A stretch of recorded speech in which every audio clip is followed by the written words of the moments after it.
ஏன்னா கஞ்சியே குழந்தைங்களுக்கு மாமியை ஊற்றிக்கிட்டே இருந்தாலாம். அன்னைக்கு ஆடி நோம்பியா. இன்னைக்கு போய் மலாது வேலையை செஞ்சுட்டு மத்தியானம் வா, இன்னைக்கு இளஞ்சோறு ஓடுறேன் அப்படின்னாலாம். இவ்வளோ நெசந்தான்னு வேலையை செஞ்சு விட்டா வெளியே மத்தியானம் வழியாந்தா இங்கே வந்து பார்த்தா மாமியை வீட்டுலேயே அந்த கஞ்சியை மட்டும் ஊற்றி வச்சுருந்தாலாம். குழந்தைங்களும் பிடிச்சா நின்று இருந்தாலும் நின்று இருக்கலாம். நம்ம இன்னைக்கு சோறு ஓடுறோன்னா அதையும் நீங்கள் வந்து அந்த பழைய கஞ்சி அதே இருக்குது அப்படின்னு நினச்சிக்கிட்டு பக்கத்து வீட்டுக்காரங்களும் எங்கள் மாமி அங்கே ஒருத்தனே கேட்டாலும் எங்கள் மாமியை நான் வீட்டுக்கு போயிடுச்சு நாளைக்கே இருந்தாங்க. இதே ஜவரியும் தடா உடனே ஒரு கோழி பிடிச்சி அறுத்து குழம்பு வச்சு அரிசி எடுத்து போட்டு சோறு ஆக்கி சோத்தை வறுத்து குழந்தைய இறக்கி வச்சாலாம். மாமியை வந்துட்டாலாம்.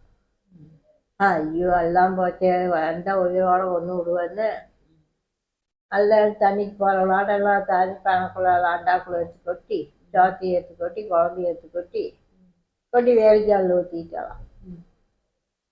அது என்ன ஆகி போச்சு, பூரா ஆண்டவன் பார்த்துட்டு கடவுளை திங்களுக்கு அது இப்படி வீணா போச்சேன்னு பார்த்துட்டு அந்த கோழிக்கறி பூரா காளானா படைச்சிட்டாலாம்.